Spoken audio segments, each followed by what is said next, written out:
10 মিনিটে restaurant style কাতলা মাছের একটা স্পেশাল রেসিপি আজকে তৈরি করে দেখাবো। না কোনো কঠিন উপকরণ আর না কোনো ঝামেলা। তাহলে চলুন শুরু করছি। তো রেসিপিটা শুরু করার জন্য আমি এখানে কাতলা মাছ নিয়েছি। আপনারা যে কোনো বড় মাছ দিয়ে আজকের এই রেসিপিটা তৈরি করে নিতে পারবেন। তো আমি এখানে কাতলা মাছের গাদা ও পেটি দু রকমই নিয়েছি। আর মাছগুলোকে মাঝখান থেকে এরকম হাফ করে কেটে নিয়েছি, মানে একটা পেটি ধরুন এইভাবে হাফ করে কেটে নিয়েছি। খুব ছোট কিন্তু করা যাবে না, তাহলে কাতলা মাছ ভেঙে যাবে। যেহেতু কাতলা মাছ খুব নরম হয়, তো সেই কারণে একটু বড় বড় রেখেই পিসগুলো করতে হবে। তো প্রথমেই যেটা করতে হবে সেটা হলো কাতলা মাছটাকে খুব ভালো করে আমাদের ম্যারিনেশন করে রাখতে হবে।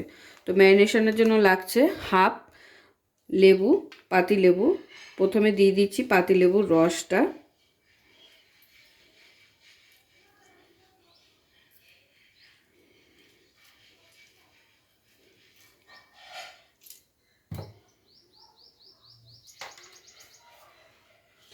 এরপরে লাগছে হলুদ,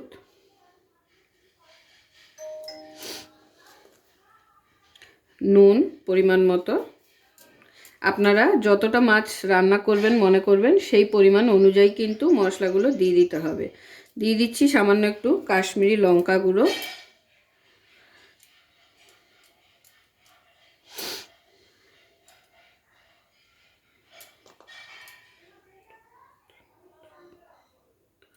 আমি এখানে আজকে 7 পিস মাছ রান্না করছি।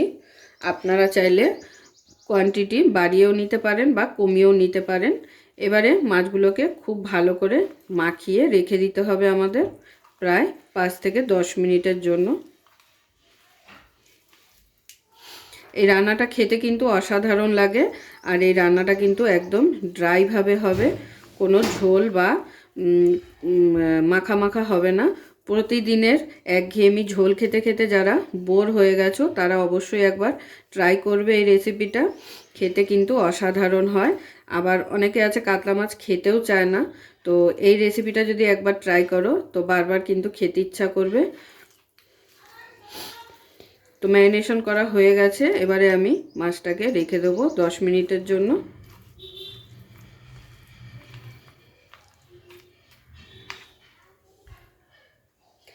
আজকে মাছটা তৈরি করতে আমার যা যা উপকরণ লাগবে, লাগবে গোটা রসুন কয়েক কোয়া, লাগবে একটা টমেটো, টমেটোটাকে আমি এরকম ছোট ছোট টুকরো করে কেটে নিয়েছি।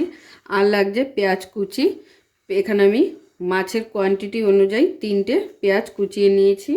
আর লাগবে এরকম বড় বড় পেঁয়াজ।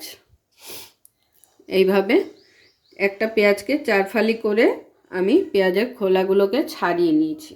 তাহলে চলুন শুরু করা যাক আজকের আমার রেসিপি।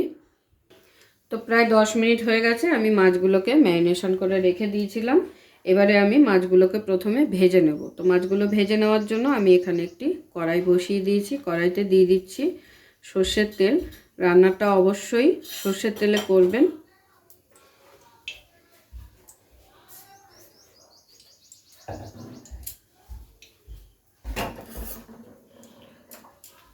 তেলটাকে কিন্তু ধোয়া ওঠা গরম করে নিতে হবে, না হলে মাছগুলো কিন্তু ভালো করে ভাজা হবে না।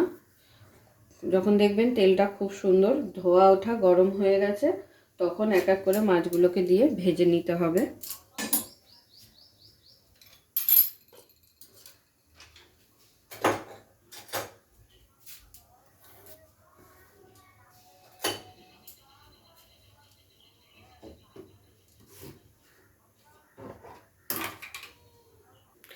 তো আমাদের তেল কিন্তু ধোয়া ওঠা গরম হয়ে গেছে, দেখে বুঝতেই পারছেন কত সুন্দর ধোয়া উঠছে।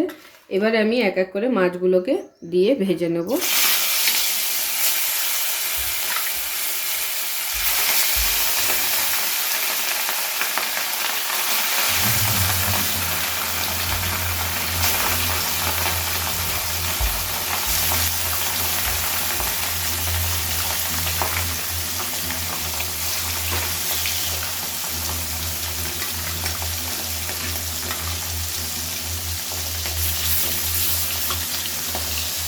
সব মাছ কিন্তু একসাথে ভাজা যাবে না, দুভাগে ভেজে নেবো আমি মাছগুলো কিন্তু এক পিঠ ভাজা হয়ে গেছে। এবারে আমি মাছগুলোকে উল্টে নেব।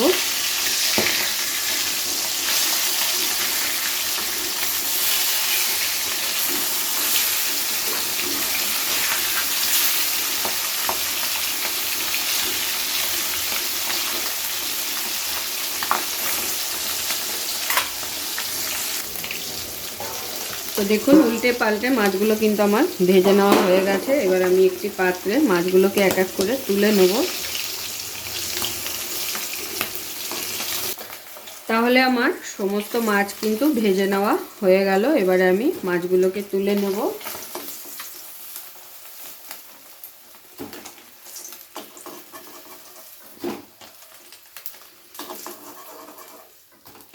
বাকি রান্নাটা কিন্তু এই তেলেই করে নেব। তেলের মধ্যে দিয়ে দিচ্ছি ফোড়নের জন্য 4টে শুকনো লঙ্কা, আর দিয়ে দিচ্ছি ছোট চামচের হাফ চামচ মতো কালো জিরে ফোড়ন। ফোড়নটাকে হালকা নেড়ে চেড়ে নেব।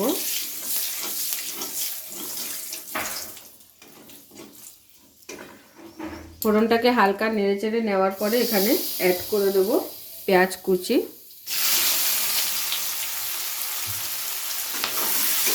পেঁয়াজটাকে কিন্তু আমাদের একটু সময় নিয়ে ভেজে নিতে হবে, বাদামি কালার করে। যতক্ষণে না পেঁয়াজটা কালার আসছে ততক্ষণ পর্যন্ত কিন্তু ভাজতে হবে।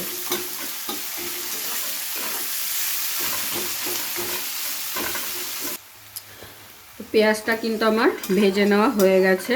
তো দেখতেই পাচ্ছেন পেঁয়াজের কালারটা কিন্তু ঠিক এরকম আনতে হবে। আমি প্রায় 5 থেকে 6 মিনিট ধরে পেঁয়াজটাকে ভেজে নিয়েছি। এবারে এর মধ্যে অ্যাড করে দিতে হবে আমাদের আদা, রসুন আর কাঁচা লঙ্কা বাটা। তো এখানে আমি আদা আর রসুনটা দিয়ে দিলাম।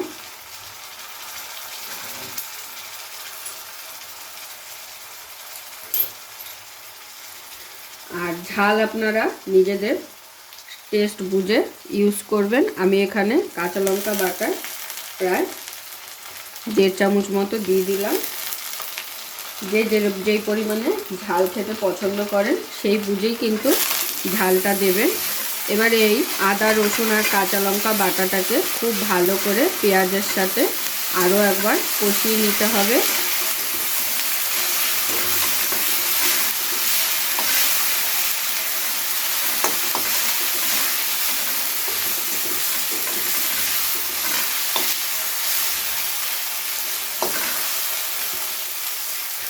দু থেকে 3 মিনিট আদা, রসুন, কাঁচা লঙ্কা বাটাটাকে পেঁয়াজের সাথে নাড়াচাড়া করে নেওয়ার পরে দিয়ে দিতে হবে এখানে গোটা রসুন।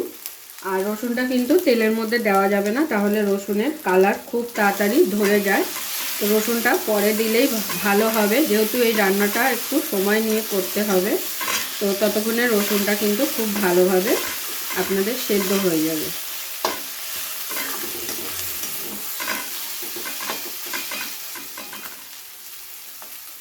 এবারে দিয়ে দিচ্ছি সামান্য পরিমাণ একটু জল।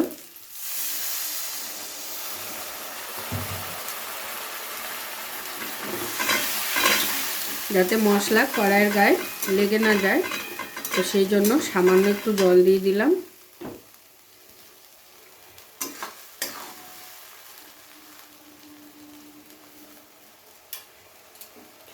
জলটা দেওয়ার পরে এখানে অ্যাড করে দিচ্ছি টমেটো কুচিটা। টমেটোটাকে দিয়ে সমস্ত কিছু খুব ভালো করে একসাথে মিশিয়ে নেব। আর দিয়ে দেবো স্বাদ অনুযায়ী লবণ। আর লবণটা টমেটো দেওয়ার পরে দিলে কি হবে, টমেটোটা খুব সুন্দরভাবে আপনাদের গলে যাবে।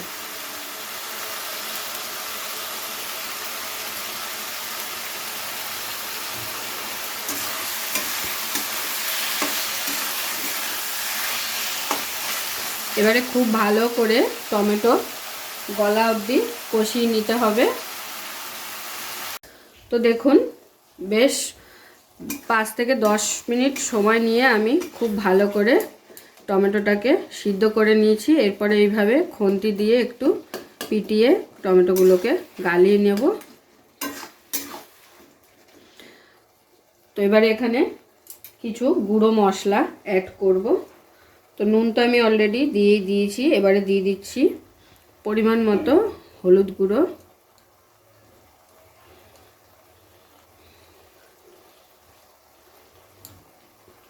এরপর দিয়ে দিচ্ছি রঙের জন্য কাশ্মীরি লঙ্কা গুঁড়ো,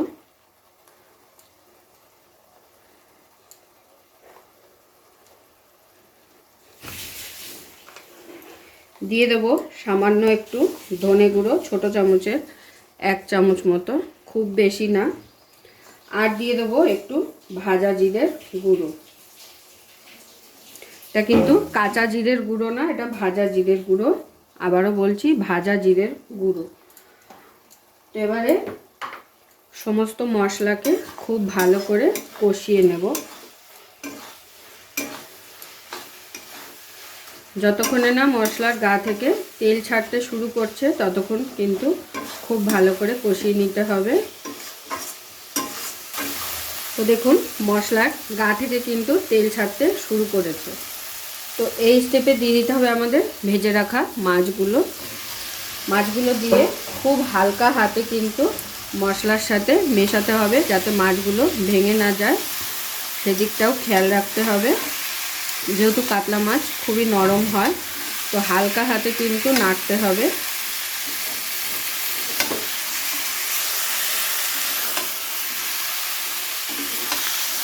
মশলার সাথে খুব ভালো করে একটু মিশিয়ে নেওয়ার পরে এখানে দিয়ে দেবো পরিমাণ মতো জল। জল কিন্তু খুব বেশি দেব না, সামান্য একটু, যেহেতু এটা পুরো ড্রাই হবে রেসিপিটা। তো সামান্য একটু জল দিয়ে দিয়েছি, ওই ছোট বাটির 1 বাটি মতো। তো জলটা দিয়ে খুব ভালো করে আবার একবার নেড়ে চেড়ে নিচ্ছি।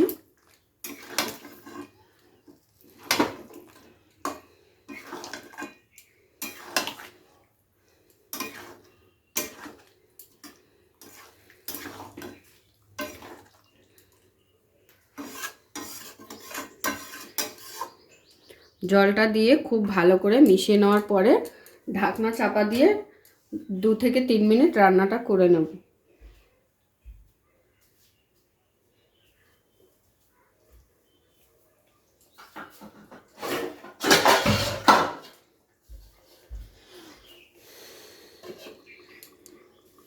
তো 2 থেকে 3 মিনিট হয়ে গেছে, আমি এবারে ঢাকনাটা সরিয়ে একটু চেক করে নেব। তো দেখুন গ্রেভি কিন্তু অনেকটাই টেনে এসছে, আর গ্রেভি থেকে তেলটা কিন্তু আলাদা হয়ে এসছে। ঠিক এই স্টেপে দিয়ে দিতে হবে যে আমি পেঁয়াজগুলোকে স্লাইসগুলো আলাদা করে রেখেছিলাম, আগেই দেখিয়েছিলাম, এগুলোকে দিয়ে দেবো। কারণ এগুলো একটু কুক হওয়ার জন্য কিছুক্ষণ আগে দিতে হবে, যাতে খুব ভালো করে একটু কুক হয়ে যায়। আর দিয়ে দিচ্ছি কটা কাঁচা লঙ্কা। এবারে হালকা হাতে পেঁয়াজ আর কাঁচা লঙ্কাটাকে এর সাথে মিশিয়ে দেব। আর এইভাবে কিন্তু রান্নাটা আমাদের আরও 3 থেকে 4 মিনিট করে নিতে হবে, যাতে পেঁয়াজগুলো হালকা সিদ্ধ হয়ে যায়। আর খুব বেশি সিদ্ধ হলে কিন্তু আবার ভালো লাগবে না, হালকাই একটু সিদ্ধ হতে হবে। আর এই যে এখন যতটা গ্রেভিটা দেখছেন, এই গ্রেভিটা কিন্তু থাকবে না, একদম ড্রাই হয়ে যাবে। তো খুব ভালো করে পেঁয়াজগুলোকে মিশিয়ে নিয়ে আবারও কিন্তু মিডিয়াম টু লো ফ্লেমে রান্নাটা করে নিতে হবে।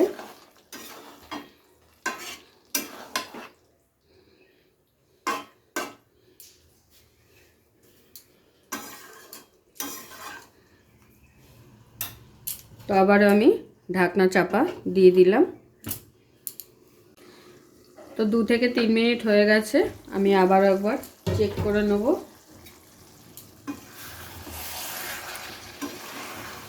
তো দেখুন পেঁয়াজগুলো কিন্তু আমার হালকা কুক হয়ে গেছে।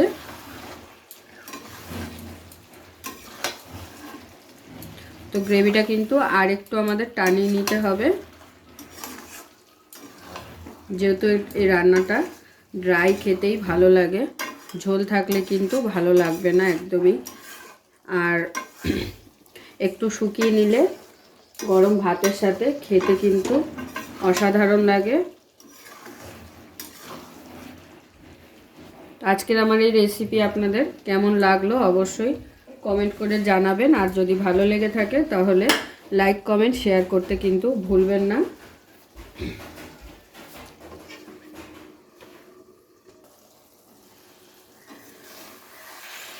তো দেখুন গ্রেভি কিন্তু অনেকটাই টেনে গেছে। এবারে কিন্তু আমি গরম গরম প্লেটে সার্ভ করে নেব। আর আজকের আমার এই দারুণ স্বাদের টেস্টি একটা রেসিপি আপনাদের যদি অবশ্যই ভালো লেগেছে, আর যদি ভালো লেগে থাকে তো পাশে থাকা বেল আইকনটি অবশ্যই প্রেস করে নেবেন, যাতে সবার প্রথমে আমার ভিডিওর আপডেটগুলো আপনাদের কাছে পৌঁছে যায়। আর পেঁয়াজগুলো দেখুন হালকা কিন্তু কুক হয়ে গেছে এতক্ষণে। আর পেঁয়াজ কিন্তু খুব বেশি কুক করতে হবে না, এরকম হালকা কুক হলেই ভালো লাগবে। খুব বেশি কুক হয়ে গেলে তখন কিন্তু টেস্টটা ভালো লাগবে না। তো একদম ড্রাই হয়ে গেছে। এবারে আমি গরম গরম এটাকে সার্ভ করে নেব।